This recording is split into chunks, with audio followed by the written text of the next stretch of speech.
On this week's episode, I'm joined by Matt Dickinson. Matt is originally from Canada and found his way to Portugal via Nicaragua. Matt is the CEO of Clarion Cannabis, and we discuss, amongst other things, the future of medical cannabis in Portugal and all the factors that led to Matt choosing Portugal as his home. Welcome back, or welcome to another episode of Portugal, The Simple Life, and I'm really happy to be joined here by Matt Dickinson. Matt, thanks for joining us, and how are you? Thanks, Dylan. It's a pleasure to be here. You're welcome. You are, I think, I need to check the records, but I think you might be the first Canadian that we've had on the podcast. Oh, wow. So that's pretty cool. Great to hear. Yeah. But maybe you can start off by just telling us a little bit about you. Sure. So from Canada originally, 38 at this point. Really, my passion in life is building businesses. So I've been building businesses since I was 8 years old. Started very early with entrepreneurialism. Went to Queen's, which is the top business school in Canada. Came out of that, moved into commercial real estate. Worked there for about 3.5 years on a senior team. We saw about $500 million worth of deals during that period. Everything from large-scale investment sales to large-scale leasing to retail to industrial, land deals, development, bit of everything. From there, I took my bonus winnings and the experience that I gained over the 90 hours a week in corporate world, professional acumen, and decided to actually do something myself and try to create from the ground up. So from there, I moved to Nicaragua, which at the time just presented to me as a 27-year-old with an opportunity to actually build out a property the way that I really wanted to, and develop a hospitality project targeting the clients that I really wanted to. And so spent the next 8 years in Nicaragua. Developed a 20-room boutique hotel with a yoga shala, recording studio, restaurant area for about 60 people, and oversaw everything from the development side to the designs of it, to then operations, and just general business development. So an incredible experience there. It was very interesting to launch a business in an environment like that. It's funny, a lot of what brought me there initially was to try to get away from some of the extremely strict regulation and just hurdles that you run into in the Canadian environment. And then after 8 years in Nicaragua, I was looking for Portugal and somewhere else that had the regulations back again. It's just funny the details that you start to miss. But also while I was in Nicaragua, my business partner and I started a furniture company that ended up being the second largest furniture company in Nicaragua. We had 150 local artisans that we worked with, where we would bring in designs from designers in New York, LA, Miami, London, produce on their behalf in Nicaragua, and then send it back out to various countries. So over that same 8-year period, we built out about 50 bars and restaurants between Brooklyn and Manhattan, another 10 in LA, did some co-working spaces and private residences as well. And then WeWork actually ended up being our largest client. So it was an exciting 8-year period. There's a whole bunch of bars and restaurants and co-working spaces with furniture made in Nicaragua. Exactly. Yeah. If you've eaten in Greenpoint, you probably sat at one of our tables. Amazing. Matt, when you moved to Portugal now, when you've been here for how long? About 3.5 years now. Okay. And when you moved to Portugal, was it your first visit to Portugal, or was it? I've been once before. So when I decided to leave Nicaragua and move to Europe, I did a scouting tour looking at 5 or 6 different countries, 6 or 8 different cities, trying to just see what fit the best, giving each city a bit of time to see kind of what the community was like, how I got welcomed in, and just what the general vibe on the ground was like. And when I got to Lisbon, it was just the end of the conversation. I mean, what were the other places that you looked at as well? What were the other places? Looked at Rome, looked at some spots in Tuscany, looked at some country spots just outside of Lyon in France, looked at Amsterdam, looked at Barcelona, Girona, a couple other spots in Spain.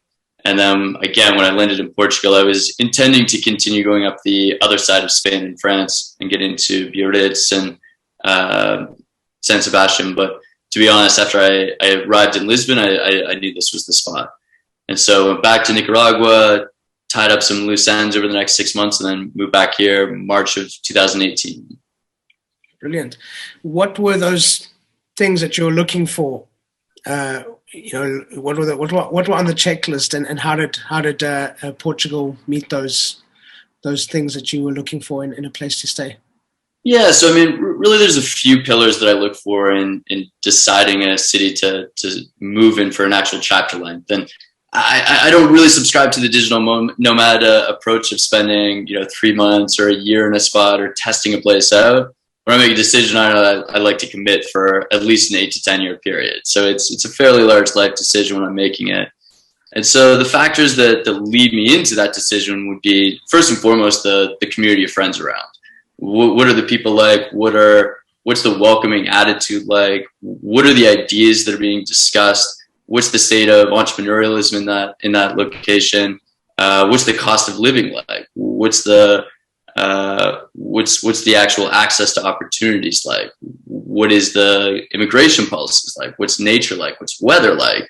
There's a number of different factors that play into it. But as I went through that list with Portugal, every single box was checked almost immediately. I think first and foremost, though, I mean, what I was really missing having coming out of living in Central America for 8 years, and don't get me wrong, beautiful place, paradise, all the rest, but I missed a culture based on integrity. I missed a culture that was based on honesty, where you could actually trust the word that people gave you. And so far, my experience in Portugal has been very much that things are a bit slower here. Things, run into some bureaucratic and delay challenges. But in terms of the actual integrity and word of the people, I find it to be very strong, which, being Canadian, is a big fundamental value that I grew up with. So that's been really nice to get back to, and to be able to develop those relationships around that integrity with people here, both in business and business and social. Well, I mean, we'll get on to a bit about where you're living and what you like about it and that kind of thing. But let's just go back to 8-year-old Matt, who started his first business. What was it? What business was it that you started doing as an 8-year-old? So I've been a bit of an environmentalist for as long as I can remember. And so my first business was selling biodegradable soap. It was biodegradable soap, biodegradable shampoo, conditioner, and other household products. So literally get home from school at the end of each day. It actually all started when I asked my dad for a mountain bike at 8, and he said, "No, that's absurd. Your birthday's not for another 6 months, and Christmas isn't for another 7 months. So hard no. But if you want to go ahead and start a business, if you want to go ahead and make some money, I'm happy to help you do that."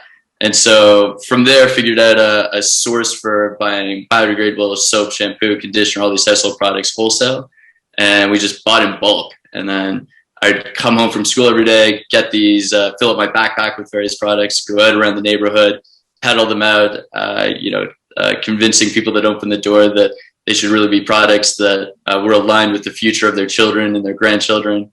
And in the meantime, I managed to raise the money I needed over the summer through these sales of products to get my first mountain bike. And it was a great lesson in economics too. When I would get home from each of my kind of nightly sales trips, my dad would be standing at the door and would ask me for the cost price for everything that I'd sold. So very early on, at an early age, learned about expenses and profits and EBITDA and all those things. Jeez, 8-year-old telling people how to do stuff that's the best for their family's future. Superb. I once went to like this wine festival here in Portugal. Where it's literally like you walk into this big park area. It's not far from sort of Nazaré, this area here, not too sort of between Lisbon and Tomar, but along the coast. And they've got this big wine festival every year. You walk into the park and you pay, I think it's €2 or something, and you get a glass. And then you just go to all the little wine stands tasting the wine. And we went to this one where they had like their 10-year-old son. He was the one peddling the wine. I love it. And he was like, "This goes really well with red meat. And, it's got the smoky." And I'm thinking to myself, have you tasted the wine? Like, how do you know? But I bought a whole case just because of this kid, So Exactly. So it's good stuff. It's good stuff.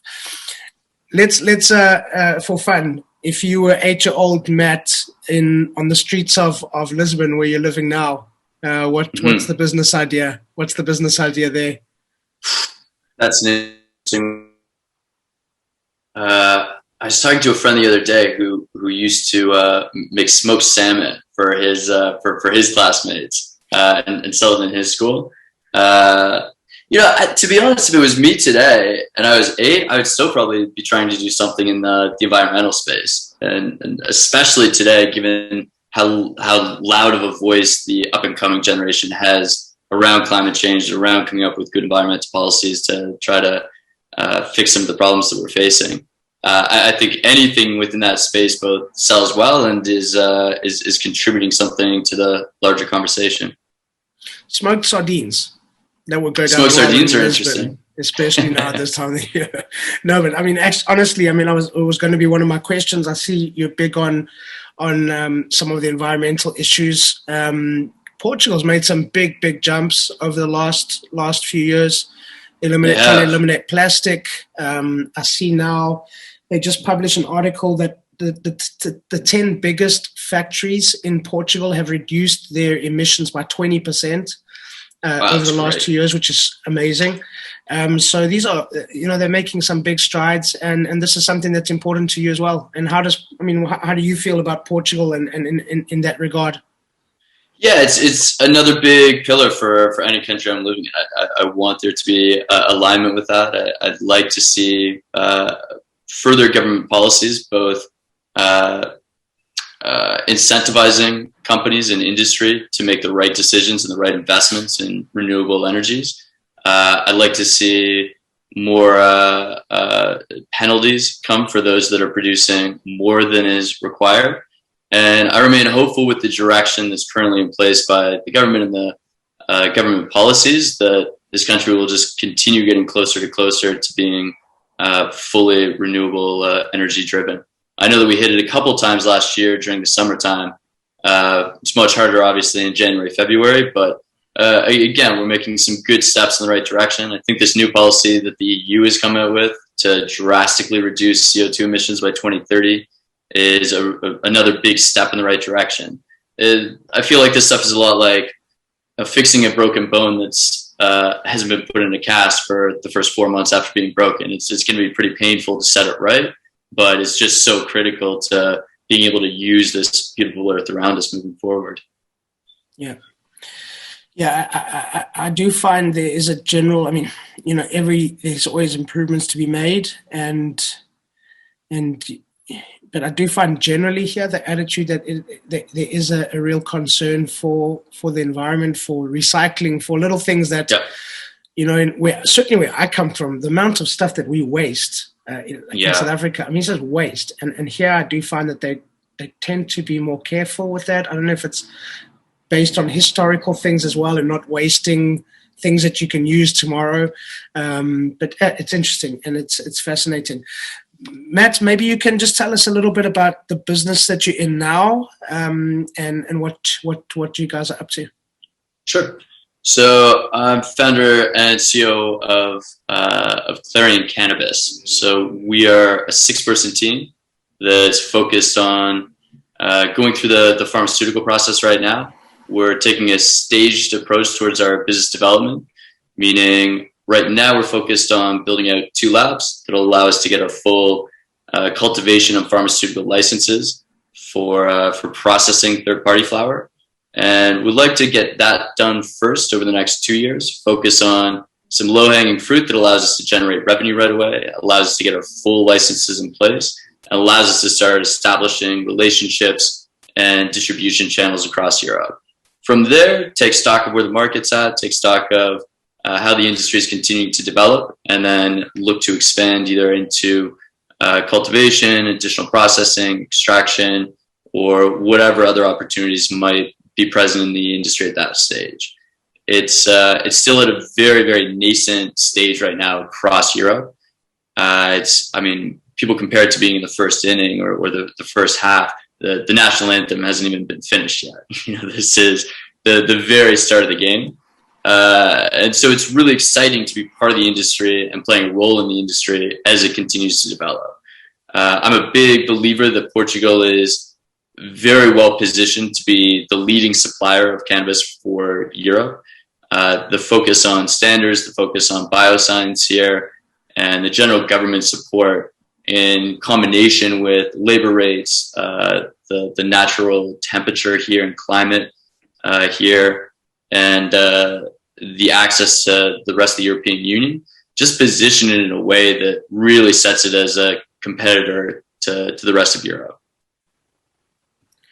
I mean, we mentioned before we started recording that you're kind of well placed because you've seen sort of what this can become, being in Canada and how far Canada's sort of gone down the road. Maybe you can shed some light on that, and how do you see it progressing here?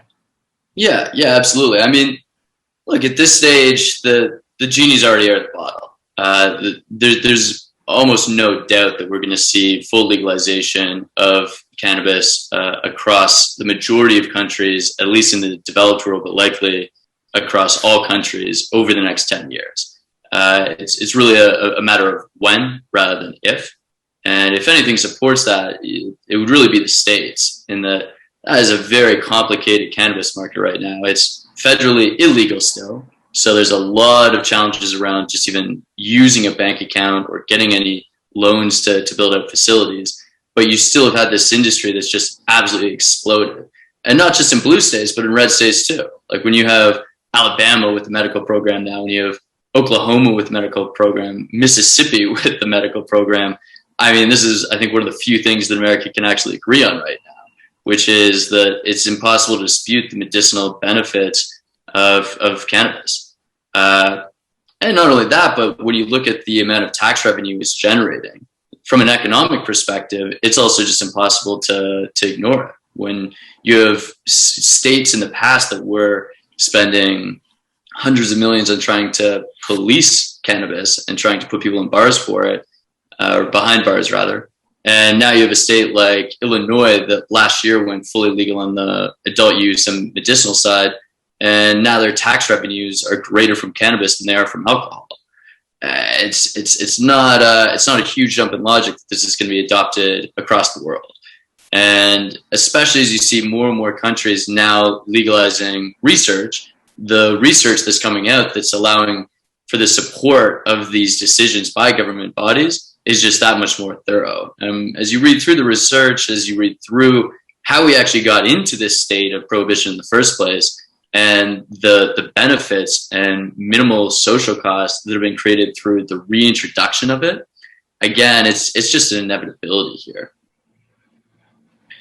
From my personal perspective, from Canada, I had the opportunity to have a bit of a first-hand seat, given that Canada was one of the first federally legal countries to introduce cannabis legislation from an adult use perspective.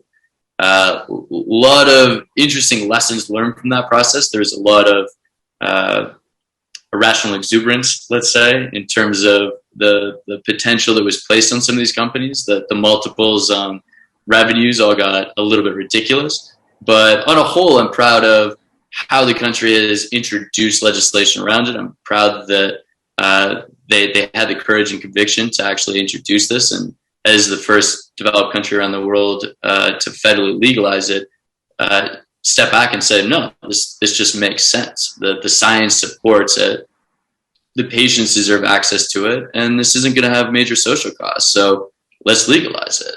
I think that there's one thing that the war on drugs has shown time and time again, which is a lot of the danger of drugs gets created through the development of the black market and through not having actual standards that are put on the production, cultivation, processing, packaging, whatever process that's included in that cannabis industry.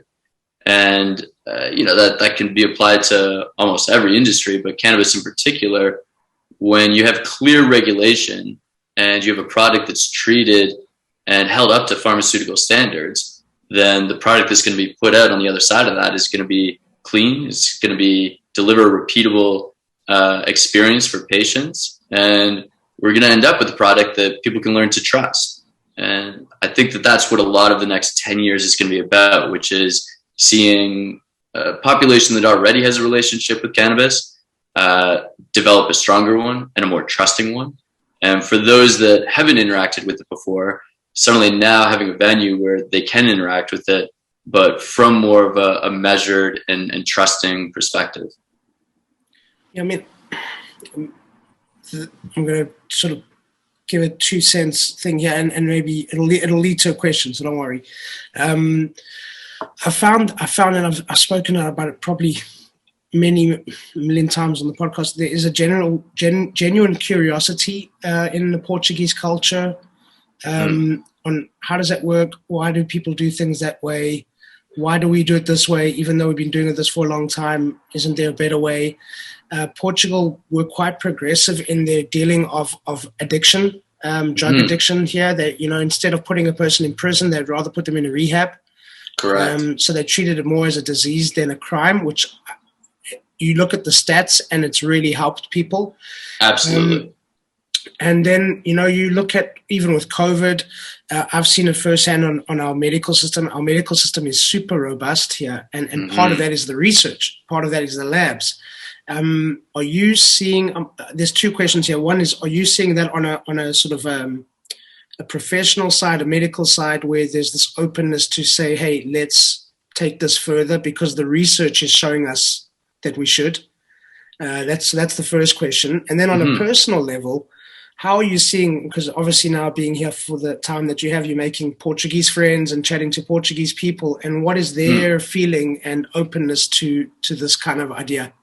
Sure. So the answer to the first question, or at least my opinion on it, is I've been pleasantly inspired by how robust the life sciences industry is here and bioscience industry is here in Portugal.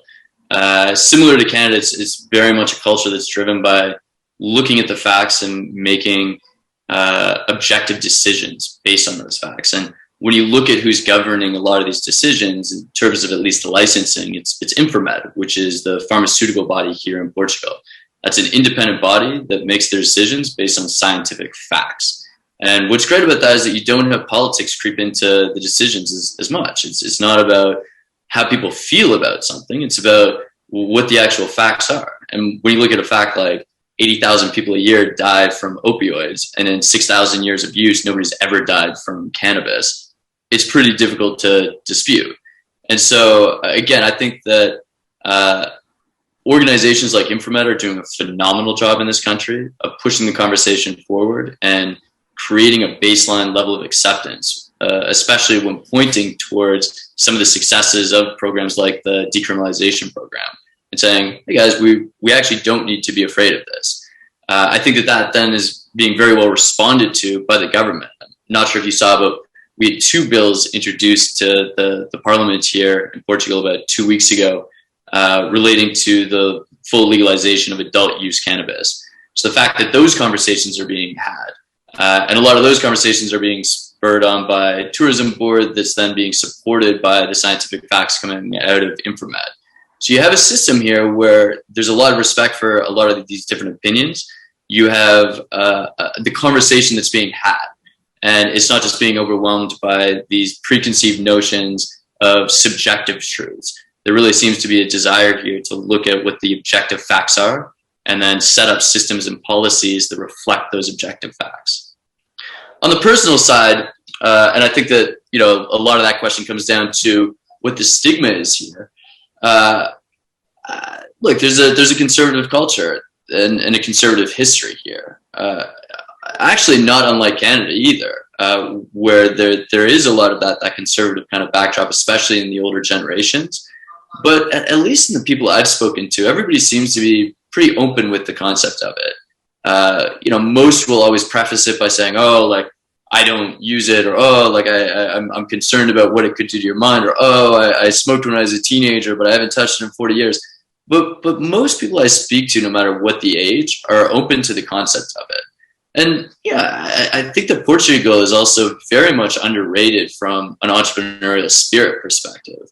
A lot of people forget that this is where the 2 and 20 fundraising structure came from. This is where carried interest came from in terms of back 500 years ago when ship captains would raise money from wealthy industrialists to go out and keep the 2% management fee to feed the crew, and then they'd take 20% of the haul that came back.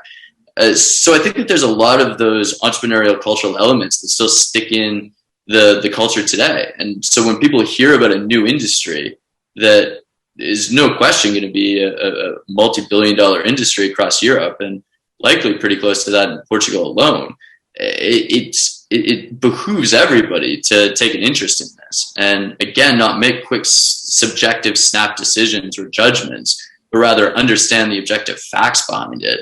Look at the other markets where these economies have been introduced and legalized. Look at the consequences there. Learn from the lessons that were learned in those places, and just try to do a bit better here. But so far, everything that I've seen in terms of how Portugal is approaching the industry, I don't know anywhere that's doing it better around the world. It's interesting. One of the things that I had an interesting conversation earlier on, and it's something that you've kind of alluded to. The Portuguese, by their nature, are quite conservative. They're quite discreet in many ways, but we have really progressive policies. And in ways of, you talk about cannabis, you talk about how the drug situation or drug addiction is handled, gay marriage, things like that, women in leadership, all of these things. And Canada's quite similar. You've got similar. You've got people that are quite conservative and quite reserved in many ways, but you've got a very progressive system. Absolutely. Have you found the same here? Yeah, without question. Again, I've been very encouraged. There very much seems to be a sense of being socially liberal, or rather creating a framework and a safety net and a social culture that facilitates people living well. And that's very, very attractive as somebody looking for a country to live in. Where are you growing? Where are you producing? Where's your farm, and where are you going to be producing? So our land is located just out of, it's located in Vila Nova de Barquinha, which is just about 15 minutes outside of Tomar. Okay. Have you been to Tomar? I have numerous times. I love Tomar. I'm very excited about getting a little place there and spending more time in the countryside there. I absolutely love the area. And Vila Nova de Barquinha is just, I absolutely love it. It's beautiful. You're right on Lago Azul there. It's a gorgeous area with a very supportive municipality and just lovely people. And there's some startup hubs and other really interesting stuff going in there too. It's cool to see kind of this, not backlash to city living or urban living, but certainly regeneration of rural areas that allow people to tap into more of that natural beauty that exists across the country, while still not having to compromise their professional acumens. Yeah, I think there's another side of it. Where Portugal's quite fortunate is we kind of came late to the game in terms of our internet technology in some parts of the country, whereas now your quality of your internet and your services in random places like that work, and you can have a good office with good internet, with good facilities in a random little place or in a countryside location or exactly. That makes it quite special. We're still working on Santa Catarina, but Tomar is in good shape. Santa Catarina. The fiber in the old town. Yeah, that's going to take a while. Why? I mean, you mentioned something else, and I think this could be quite interesting as well to talk about. But you mentioned how you were looking at costs of production and labor and that kind of thing. Why is this such a good place for production and for producing this product? Sure. So you really have three major costs to the cannabis income statement. So you have labor, which is a major one. You have water, electricity, and actually I'll throw a fourth on there, land. Electricity, unfortunately, is kind of that's not exactly a saver here. But when you compare the labor rates between Portugal and between Germany, as an example, or between Denmark, or the Netherlands, three competing supply countries of the EU. They just can't touch us when it comes to actual labor rates. On the water side, again, this obviously depends a lot on where you are. Our land in particular has 2 wells on it that allow us to access up to 60,000 liters a day, approved by the EPA. So that gets that cost right down. And then the land itself, again, relative to a place like Malta on an island, we have relatively cheap land here and very accessible land. And then actually to throw a fifth on there too, climate. So to speak to the energy side of it, it takes a lot more energy to keep a building, even if it's indoor, that's built in Germany or Denmark, to 26 degrees in the middle of the winter, versus here to keep that same building to 26 degrees. And that even stretches into the summertime as well. You know, you look at Greece, you look at Italy, you look here, and it's just a lot less expensive. It's a lot less heavy of a lift to keep the indoor growing areas at the exact temperature that they need to be in order to optimize the yields. And that would apply to indoor, to greenhouse, really across the board. And what about, I mean, in terms of working with people here, have you found that easy, good? You mentioned the honesty and the reliability of people. Is that do you see that in with work as well? Yeah, of all the teams that I've worked with in my life, this team has been just unbelievable from day one. Again, there's 6 of us on the team total. It's just myself and my co-founder that are expats. Everybody else on the team is Portuguese. And the work ethic, the integrity, the humility, everything I've just been very, very inspired by. It's been an absolute pleasure being able to grow the team as I have and watching everybody develop into their roles as they have. There's a lot of passion behind what everybody's doing. There's a lot of excitement to be part of a new industry that isn't independent in an otherwise pretty competitive field.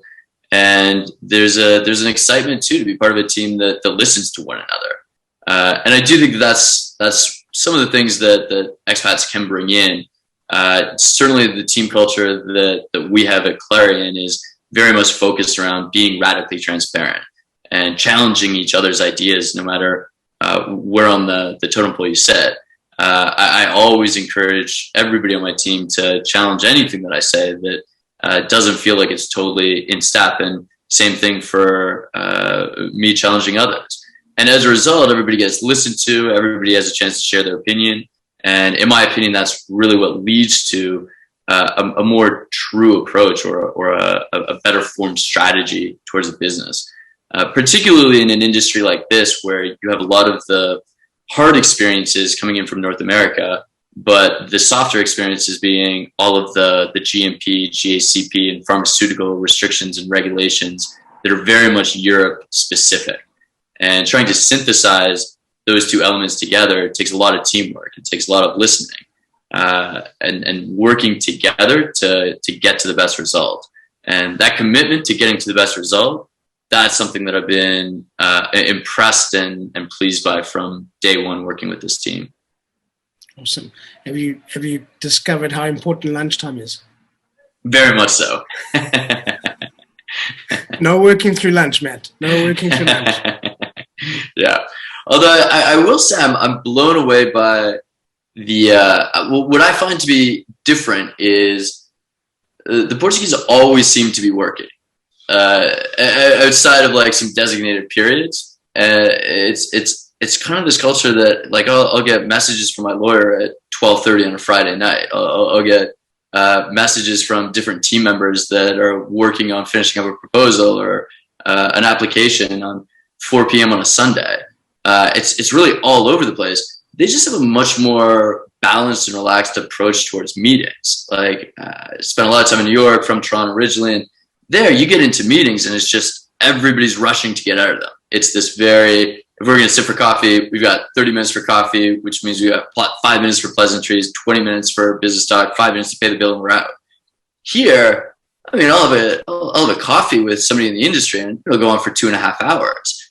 You know, it's just a a much more relaxed approach towards relationship development.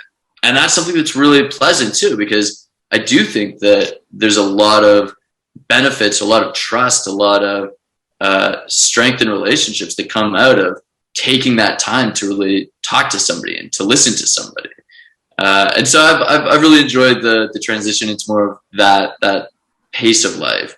I mean, obviously coming from doing business in Nicaragua for 8 years, this place is like, it feels like we're operating at light speed, but it's been pleasant right through.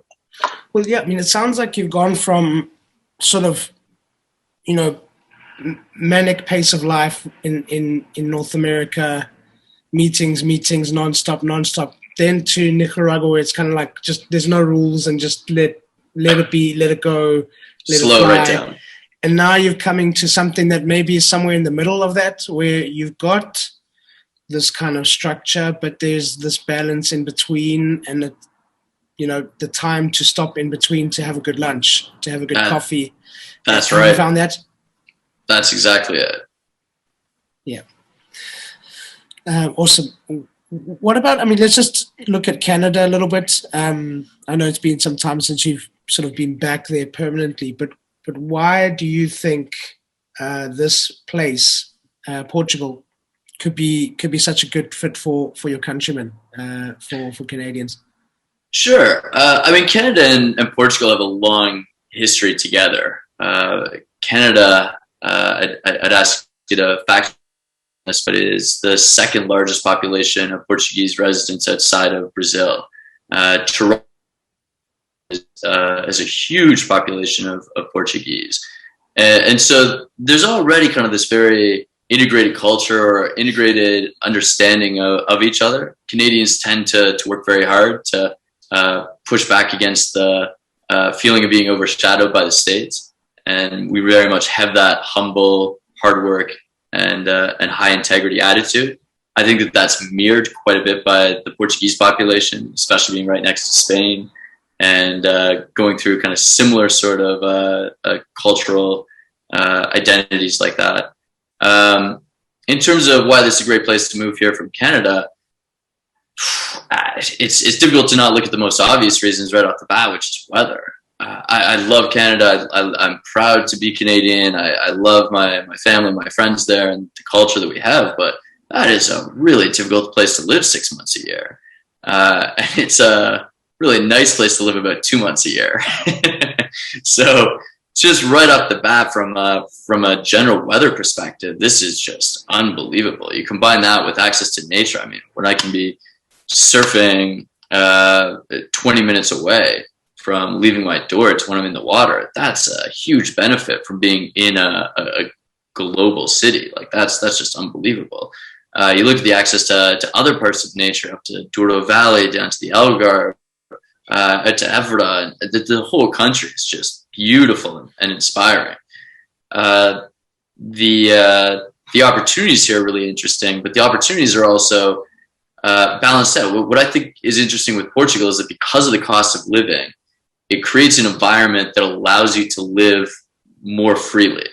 And that if you're in Canada, the cost of living there is so much higher than it is in Portugal, that it forces you to get that job that you might not like to do. It forces you to work that extra weekend or put in that extra amount of time just so that you can make enough money so that you can pay rent or so that you can go out for dinner. And a lot of times the math on that just doesn't really work out, because then you spend so much time working, doing something that you don't like, making a bunch of money, so that then when you go out to spend it, you're just doing it in less humble and more ostentatious ways that are really unnecessary. Whereas when you have the opportunity to wake up every day in a country like Portugal and do what you love and maybe make a bit less, but be able to practice that passion, it just allows for a much easier access to happiness in life. I like it. I was gonna ask about a bit about weather, because I took a little historical sort of timeline flip through your Instagram, and it's quite funny to see the transition from sort of snow to then, just like beaches and boats and nature. Nature's like super important to you, Matt. I can see that from how you speak. That you mentioned being able to only have to go 10, 20 minutes and you're in nature or you're at a beach to surf. How important is that to you, and how does Portugal feed that desire that you have? Well, Dylan, I like contrast. I kind of look at life as a great photograph, and the so much of photography comes down to the contrast. So much of life comes down to the contrast. So I love nature. I love nature more when my base is in a city. So that there tends to be that beauty that just strikes you.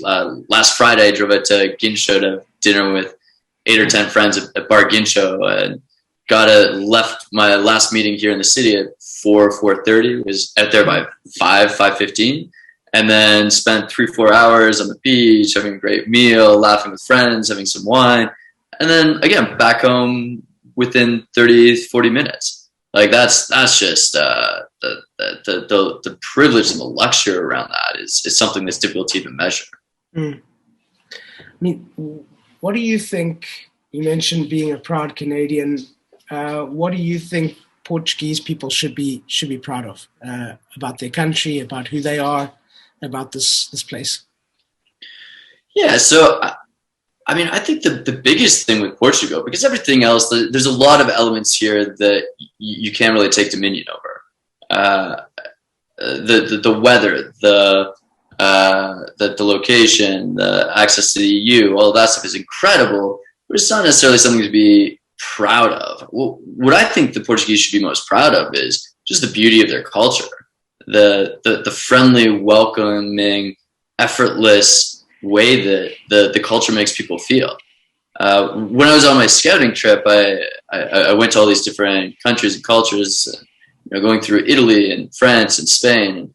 Nothing to say anything negative about those places because they're all beautiful and have their own individual benefits. But when you get to Portugal, the feeling of being welcomed, the feeling of having people be enthusiastic about what you're working on or why you're interested in living here, that's something that's really, really important. And I am a big believer that that's going to lead Portugal into the future as another leading country. Having grown up in a colony and having then spent another 8 years in another colony, I think there's also just this sense of humble confidence that the Portuguese have. And that comes from 6 centuries of being one of the largest empires in the world. And particularly 250 years of being a major empire in the world. Everybody here this isn't their first time being successful as a culture. This isn't their first time suddenly being on the global stage. Lisbon was the coolest city in the world in the 16th century. It had the best foods, it had the best spices, it had the best colors on the buildings, it had the most cosmopolitan population. So the fact that that's in their history, the fact that they don't have to reach culturally too far to get there, I think is just a testament to how the culture is and why the culture is the way it is today, even having gone through so many hardships over the last 120 years and a bit of that arrested development that the culture faced. Again, I think it's why we have a bit of this rebirth of the culture right now and this new direction forward for Portugal on a whole. And to be able to play a part in that, to be able just to be here observing and contributing however I best can is a privilege. Beautiful. Well said. Quick thing before we start wrapping up. How about the wine? Love the wine. I mean, when we were talking about lifestyle elements here and things that I love about the country, I mean, it's difficult to get a decent bottle of wine in Canada for under $28. When you go into any wine shop here and you're picking at these like very decent, very good bottles of wine for €6, €7, what a treat! What a lifestyle view that is. And I mean, the story, the background to the fact that it's local, the fact that this is a major driver of the economy here in Portugal. These are all just factors that make that industry so interesting. I definitely love to do something in the wine industry at some point in the future. I've always had a passion for it, and I think we'll continue to. Watch the space. Maybe Clarion wines coming up. Who knows? Who knows? Okay. All right, Matt. Let's. This has been. I've loved this conversation so much. But let's start wrapping up. What's one thing that you'd like people to remember from our conversation?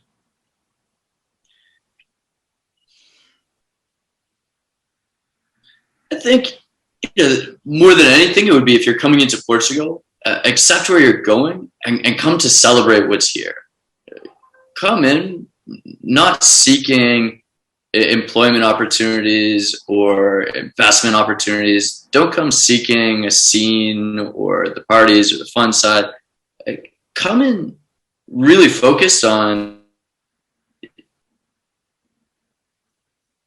being in a place that allows you to be exactly who you are, and focus on living a life that's worth living a life more simply and more beautifully. I think that there's a lot of incredible countries around the world, but I think that there's very few that offer the opportunity to live a happy life the way that Portugal does right now. And so it's a beautiful country. I think that the more good people that we have coming into the country and adopting the same sort of mentality, the better it'll get. And again, what a luxury and privilege to have the backdrop not only be the beautiful architecture on each of the streets and around every corner, but also the smiling faces in all the little shops and the incredible culture of the Portuguese people that just make this city so unbelievable to live in. Yeah, beautifully said. I couldn't agree with you more. How can listeners find you online? See what you guys are up to and what you're doing next. Sure. So we're working through the promotional material right now. We're starting to tell the Clarion story. That should be up in September under clarioncannabis.com. And in the meantime, you can follow us on Instagram at Clarion Cannabis. And on that site, we'll do different announcements regarding what stages we're at, when we're starting to process, produce, and where you can find more information on what we're doing in the industry and how you can join. Brilliant. Okay, so we'll put links in the show notes so people can be kept up to date. I'm also going to put a link to your profile if you don't mind, because you post some really beautiful photos of the country and some. I love some of your pictures in Lisbon of the architecture and stuff. It's awesome. Sure thing. So, yeah, thank you. Matt, a question that we ask all our guests. Mm-hmm. Portugal, the simple life. Why?